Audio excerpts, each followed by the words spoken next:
Benvenuti to a full driving review of the all-new Fiat 500, now all-electric, in 3 different versions. The special convertible here, then the classic hatch, or limousine as Fiat calls it, and also the new 3+1 version with a suicide door. Very interesting. Exterior, interior and the driving experience here on our channel, as you know, in Full HD, full screen and full length. Let's go!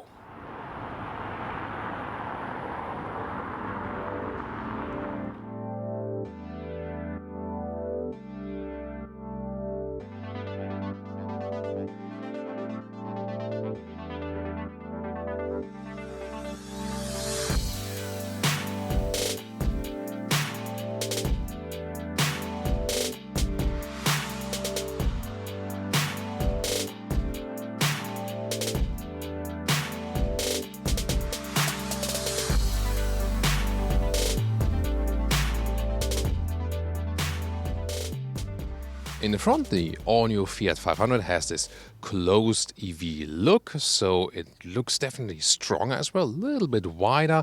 And you see the headlamps are split right here with the LED. Very interesting.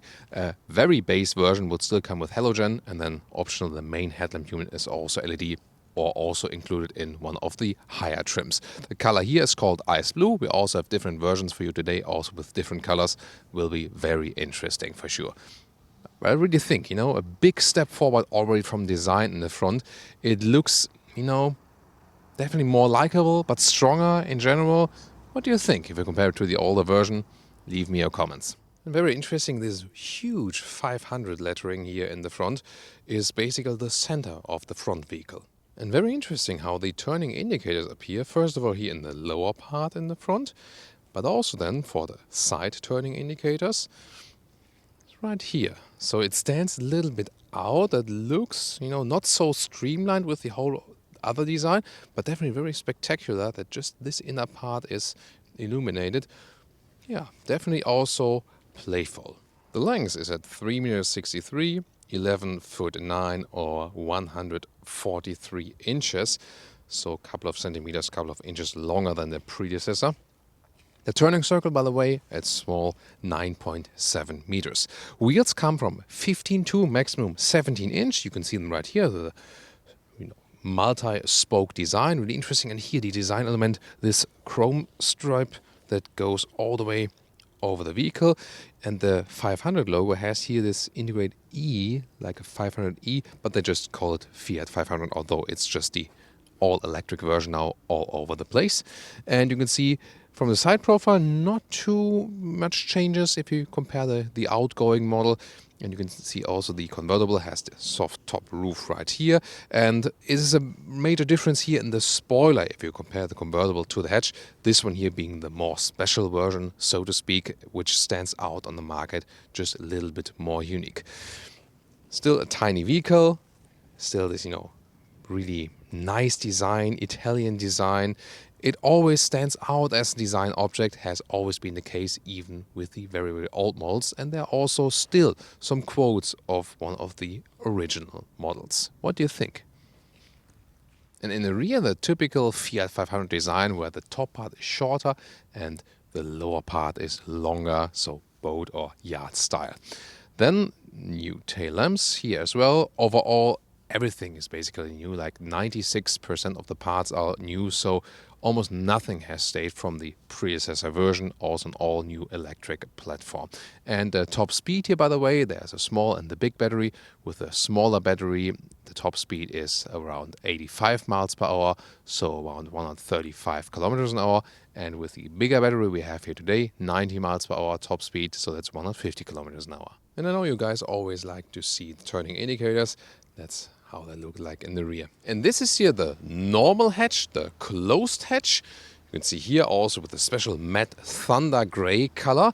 Really interesting surface. Reminds us a little bit of this Magno gray color by Mercedes. And it really works very well with the styling with this color here.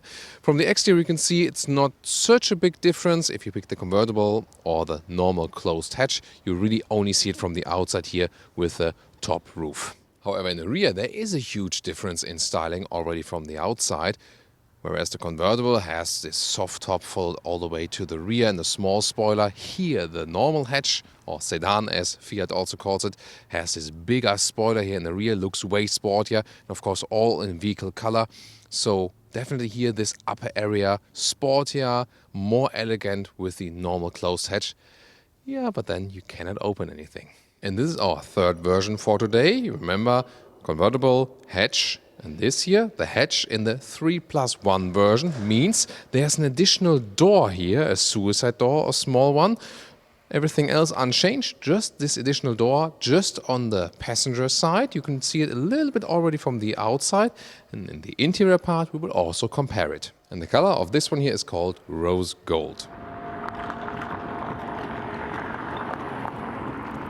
Under the hood we can see the front electric motor, so front wheel drive, and the smaller version 95 horsepower, 9.5 seconds in the acceleration figure, and the bigger version we have here today with the bigger battery 118 horsepower with 9 seconds in the acceleration figure. By the way, really cool that we have gas struts here just in the Fiat 500.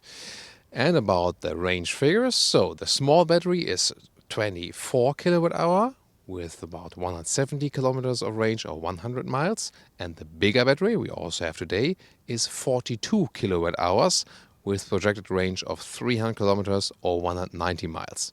Today it's quite cold, so it will be a little bit less. And charging is always 11 kilowatt AC, that's good, and DC also available, 50 kilowatt max for the small battery, and here for the big battery 85 kilowatt.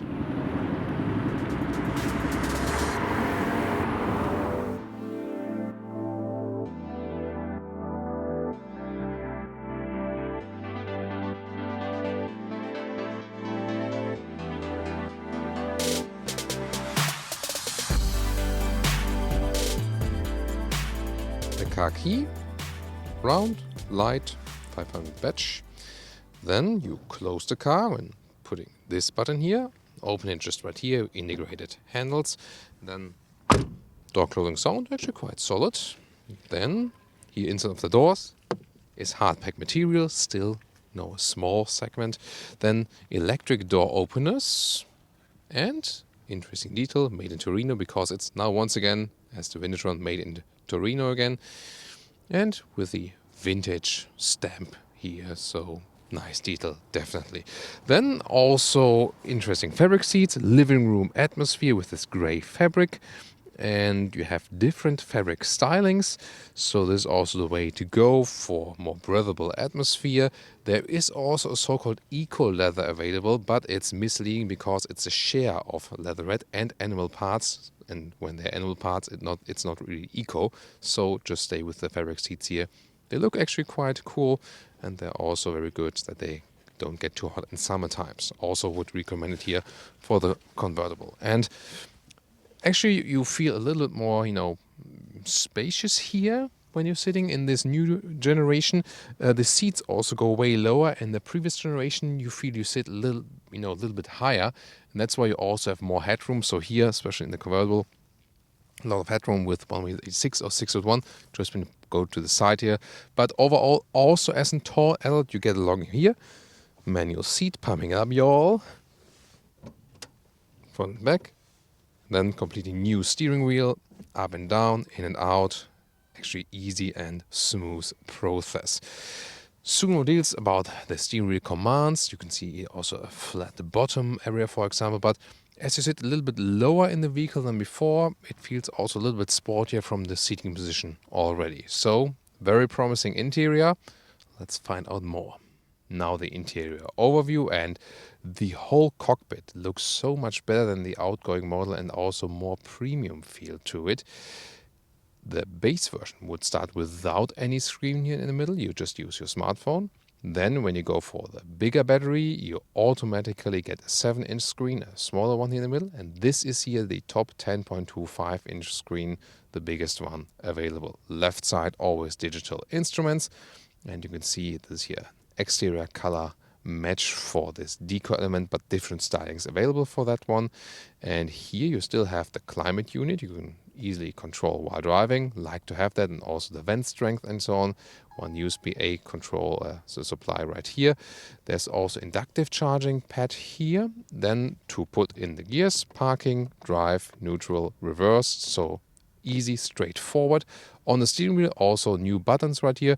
Sometimes a little bit loose, but the feel when you go over it is quite okay. But again, could be maybe a little bit better attached. Here for cruise control, left side pick up the phone and also to control the digital instruments.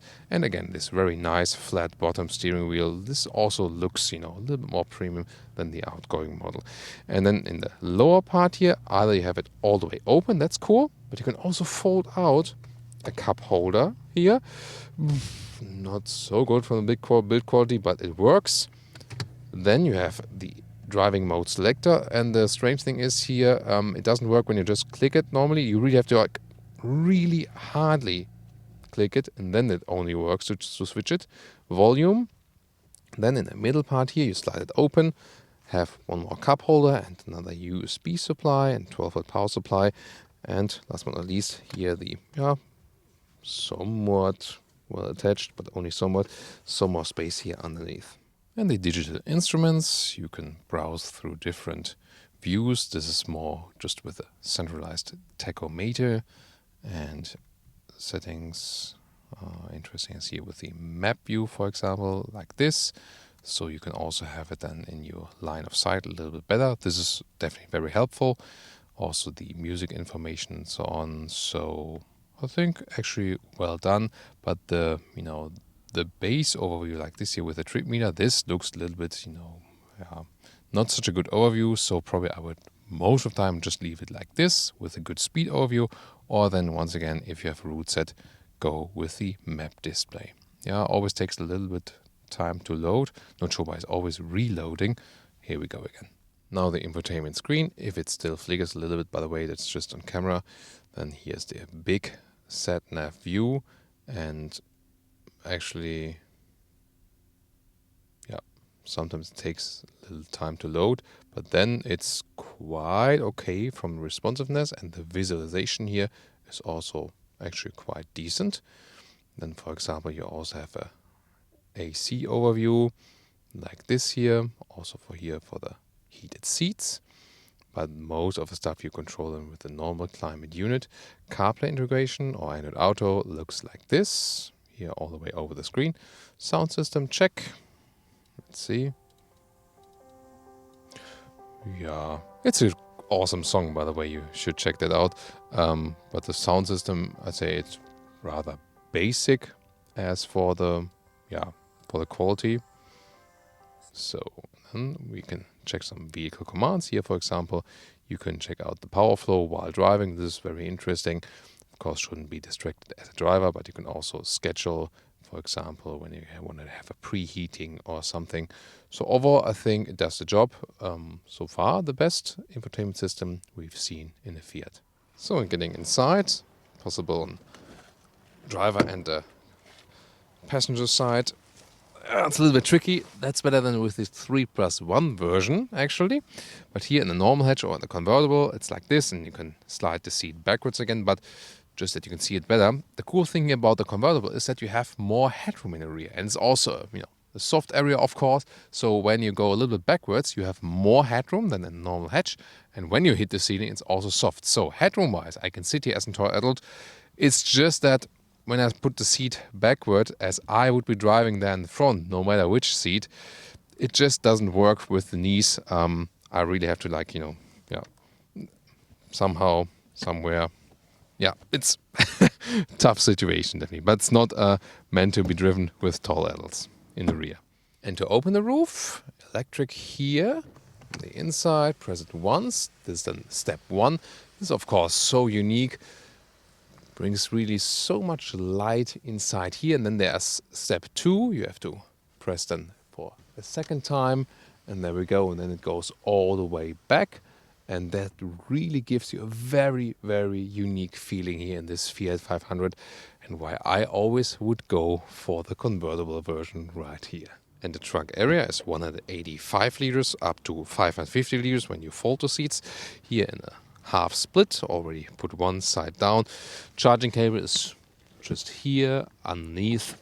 There's space, for example, for the additional charging cable, for example. So the convertible here has just this small opening. This will be different than in the classic hatch where you have a big opening, but the liter figure is just the same. Now, second car interior, this is the normal hatch, and we just have a different styling. You can also get for a convertible, for example. Here, very interesting structure. So it feels really interesting, and it also looks interesting. First of all, these lines in the structure, it really feels so special. You always want to touch it. So, and then you also have these wooden kind of structures on the top. It's not wood, but it's really very well done.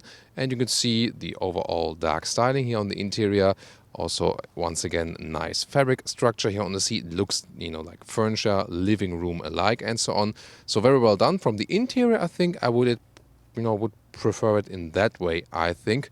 But tell me what you think. And just another difference here, that in the hatch, that's how it looks like in the rear. And you can also look at the ceiling. So this is actually something that is better with the convertible. Due to the soft top on the interior, you indeed have a little bit more space, especially in the headroom area in the rear. And I can show you what I mean. If I just get inside right here as an example. So when I lean backwards, then I do hit the ceiling here with my head. So in this area here. And that's not the case then with the convertible. Yeah, I know, maybe it doesn't make too much sense because you won't drive with tall adults all the time in the rear anyway, but just to point out the differences. And now the trunk comparison of the hatch here. And the difference is you have a better access. So you have it all the way open right there. And you can also easier fold the seats right here and here. Of course, they fold all the way flat then when you put the seats a little bit more forward. So this is the basic difference. The liter figure doesn't differ, It's just the access is really here with this wide open hatch then.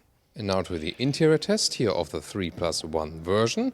So normal door in the front, and then this is here the second door right here is actually then more practical. The clear advantage is, first of all, if you want to install some child seats, for example, then you just have a way better access. Have it right here, put the seat in the front, and then you can install, get in and out, the children and so on, all the child seats.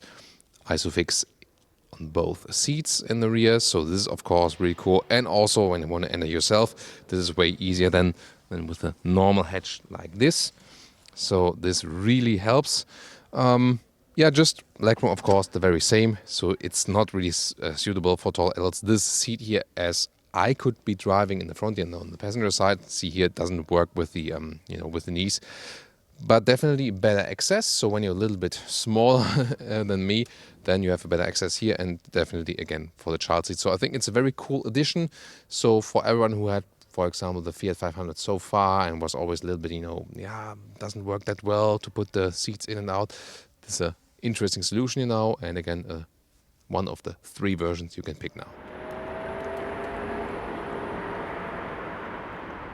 Welcome to Thomas's Driving Lounge with the all-new Fiat 500 electric version here.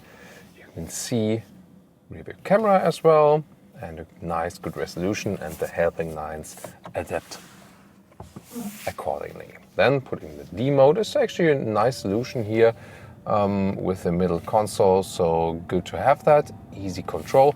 Steering is really, really light. I have to go quite a long way to steer them. Interesting turning indicator sound, by the way, right? That sounds a little bit old school, I think. What do you think? So here once again, so this doesn't do too much. However, I think it's still quite okay.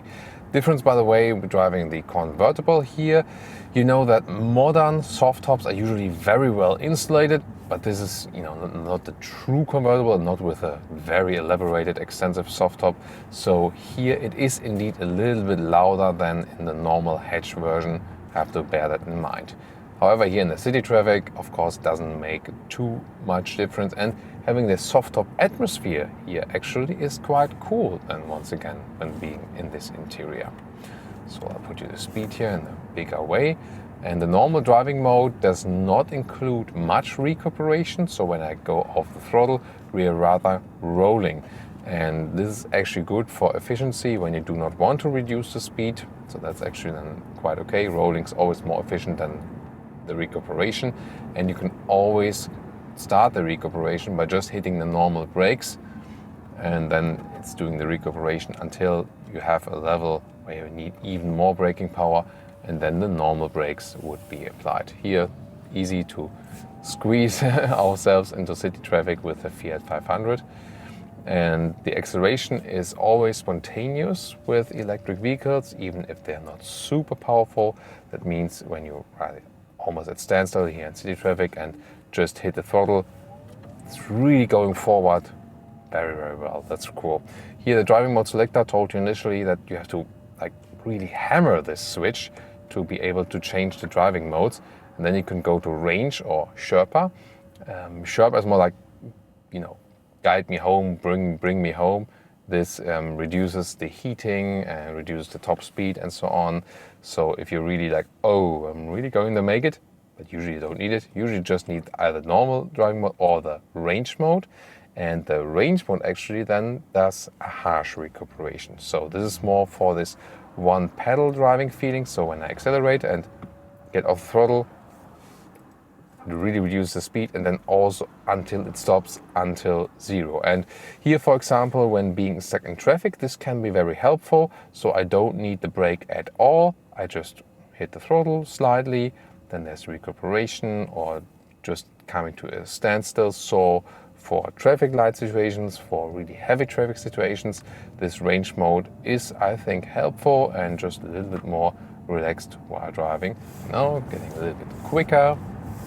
A lot of fun, and again, the electric driving experience is always better than with the combustion engines. It's just spontaneous, at the same time it's silent. Suspension wise, whoa, that's getting a little bit rough, so it's rather set on a sporty tone. The suspension is not forgiving at all, so when there are some bumps in the road, especially with the 17-inch wheels, this reduces the comfort a little bit. So if you want more comfort, rather stick with the 15 or 16-inch wheels. They have more dampening in the tire, so to speak. But here with the 17-inch, not so much dampening. But it's so much fun to ease this car around here in city traffic. That's also where it really belongs to. And again, spontaneous acceleration. If you want to sneak into a gap or something here and there, that works very, very well. Yeah, here the Smart 4 would be still also one competitor, although it's even a little bit shorter. And here, for example, leaving my foot off the throttle, not using the brakes. And here, this was even, coming to a stop before the traffic lights and here with that line. So the one pedal driving feeling in this range mode is working very well, very strong recuperation. So I'm actually quite happy with that. We'll also go out to the motorway to show you some more acceleration, also when we are at speed and so on. But here now, when the traffic light jumps to green, we show you the first, real city acceleration from zero. Now let's see how that one plays out. And it's always a lot of fun with electric vehicles. That's the cool thing. Even if you just have 118 horsepower here, the torque immediately sets in. So just one, there we go. Plop, that's 50. That's really cool. And you would otherwise need performance versions of some other vehicles to be able to get that. When you look behind yourself here, then you're gone. Everyone else with the normal combustion engine, they are starting to accelerate when you are already gone. Now getting on the motorway, see how it performs. It's of course not laid out for higher motorway driving. But again, really nice from the reactions here. It feels really sporty. The chassis has always been improved. And since we have the battery in the floor, this also brings down the center of gravity. That's with most of the electric vehicles, they feel sportier than it would be with the combustion engine version. So now no one is behind us. We can do some 70 kilometers to 100 kilometers. See how it accelerates here. Let's go. Plop, that's it. think still reasonable. Here now at 100 kilometers an hour or 60 miles an hour, you feel it's a little bit more noisy than it would be with the normal closed hatch, definitely. Still sound okay, but noise insulation is not where this car would be leading, let's take it that way. And now here we reduce from 100 kilometers to 80. Let's see how strong it is with the recuperation. Now, plop, and 80. See, and this was even 75 even. So this again works very well. Now in this segment here, there's hardly any other car with level 2 autonomous driving, and this is possible here with the cruise control set here on the steering wheel, and there's also a lane keeping assist. So both is available. Let's see how the car is being kept in the lane. So far a smooth process here. So I'm not using the steering wheel at the moment, just holding on a little bit, and also without too much interference. Really smooth process here. You see it's going slightly right. I can also increase the speed here with the right thumb. So this is a really helpful feature. I like that. So why not? And it's also a blind spot monitor. There we go. See here when I use the turning indicator. But it seems to be only active when I use the turning indicator, it seems. So interesting. But also get an acoustic warning when someone is next to me. Also very helpful feature. So it's good that we even have in the smallest car segment, we also have a lot of elaborate assistance systems. See? There it is. See. So I thought it appears quite late. See it here? It's more like the PSA Corporation system, where it appears relatively late. So here only in the moment it is in the blind spot. So there's different philosophy, So some systems work like saying like this is the moment it's in the blind spot, and other systems are more like a little bit in advanced, So let's drive a little bit faster. See how that goes. Still more acceleration. There we go. Yeah, racing with the Fiat 500 electric. And let's bring it to the top speed. So here we go. And now it shut down 150 kilometers an hour. So around 90 miles an hour. And now it's getting quite noisy in here. But the car is still relatively stable. No problem. Steering, however, very, very light. But suspension-wise and chassis-wise, I still feel at home.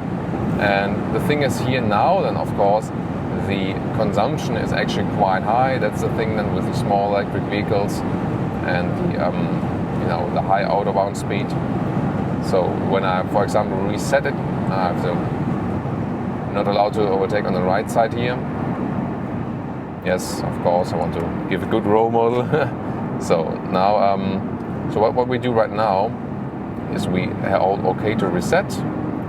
So now we accelerate all out. So bring it back to 150 kilometers an hour. So here we go. It's really interesting. You really feel how the electronic limit is right there, and then it's rolled down. Yeah, then it's all the way 50 kilowatt hours or more kilometers. Now I dropped down a little bit more. So of course, really, really high energy consumption. That's not how you're supposed to deal with this vehicle, So what we can actually do is see when we put it on 100 kilometers an hour, see how the consumption behaves then. So put it on 100 kilometers an hour, 60 miles an hour, then reset the trip and see what's the average consumption then on the motorway, because a lot of people will maybe commute over the motorway as well and see how it plays out then. So we need a while to recalculate that. Let's see at the moment, starting with about 22 kilowatt hour on 100 kilometers. That would mean it cannot keep up with the promised range if you do this kind of stuff here. The promised range would be calculated 14 kilowatt hours on 100 kilometers. And that is more when you have more city traffic. So this car is also definitely set out to do more city traffic. And then you can also easier reach the announced consumption figures. So now it's still dropping a little bit. So now when the calculation works a little bit better, 18 kilowatt hours and 1 kilometers, that's somewhat realistic, definitely. That would still be less than calculated. So especially in winter times, now a single Celsius degree figures, then you always have to deduct a little bit from that range. So, but acceleration here, even when we are at 100, back again, this is possible. So I would rather recalculate then with about cruise control 100 kilometers, 60 miles an hour, about 18 kilowatt hours and 100 kilometers. That's what you can calculate with. But overall, a likable driving feeling. The driving feeling is so much better than in the outgoing model, that it's all electrified, is so much more fun. The car feels more elaborated. It feels, I mean, it's not the premium segment, but it feels more premium than the predecessor, definitely. So to me, everything in this generation is better than in the predecessor. The seating position is more comfortable. You're more in control. Yet again, it's sportier, a little bit more steering feeling. That would have been cool, but definitely I feel both sportier and more comfortable and more fun. So to me, in every single aspect, this car is better now in this new generation. So I'm really enjoying it, and I think the biggest thing about this vehicle is actually that more people will consider buying this vehicle than before. Also, you've seen the exterior styling, which I think appeals to a wider target group now. The target group before was a little bit narrower, I think, and now this is really, to me, one of the central conclusions for the day. Also from driving, this is now more a car for everyone. Small car appealing to so many more customers, especially then in these three versions, with the convertible, with the normal hatch, and then also with the 3+1. And remember here, the convertible about 3,000 euros extra compared with the hatch, and the 3+1 version is about 2,000 euros extra. Definitely interesting choices, and driving wise, I think very nicely done, very interesting. And we'll now reset the consumption meter once again, do some more mixed driving, also city traffic, and then in our conclusion we'll tell you the final result from the mixed energy consumption, so we can see how is it really with that range figure, is it realistic or not. One more special driving feature here with the convertible. Let's open that thing. So this is then the first step. Of course, now in winter times, not that attractive, but here 60 kilometers an hour, you can still drive in a reasonable way. That works. Not too much wind getting inside. Let's see how the difference is when they put it all the way down like this. It's of course more open then. Sometimes it depends on these stages. Is it more or less wind now? Because with the Smart 4.2 convertible, for example, you have less wind when you open it more. Here, I think you have less wind turbulences, but it still gets colder because the area is more open. So I think for winter times, this could be a good compromise. But yeah, so I think it's maybe warmer, but then again, there's more wind turbulences. So overall, I think when I'm driving it with the open top, I think I would really go here with all the way down.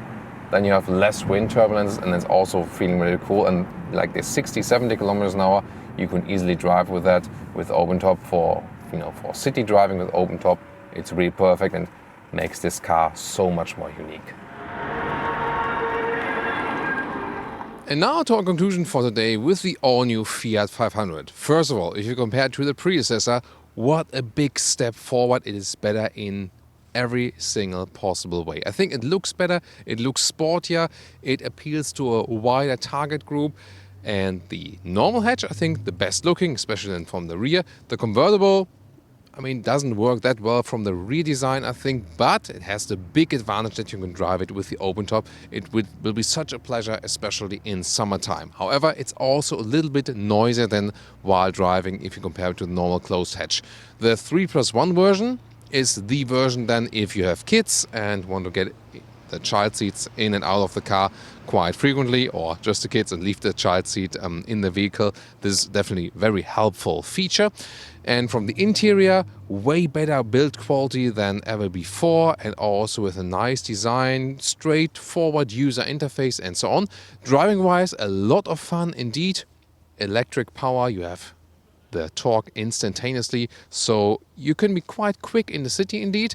As for the economy, energy economy, we have to say it really works. So our final result for today is that we really reached this official figure of about 14 kilowatt hours on 1 kilometer, and that means the 300 kilometers or 190 miles range is indeed realistic. A little bit less than when you have cold temperatures, and of course also less when you have high autobahn speeds. 1 kilometers or 60 miles an hour, we're about like 18 kilowatt hours on 1 kilometers, and when you go max speed, then the range is dropping significantly. But overall, definitely also a lot of fun driving, and also seating position is sportier, sit a little bit lower in the vehicle, but at the same time more comfortable than before. So even though I'm a tall adult, I didn't have any back pain experience or so. So overall, I think indeed a very interesting new competitor on the EV market. So what's your take for today? Please leave us your comments here to the all-new Fiat 500. Do you like it, and which version would you go for? The convertible, the hatch, or the hatch 3+1? Leave us your comments, let's discuss this vehicle, and also see you next time.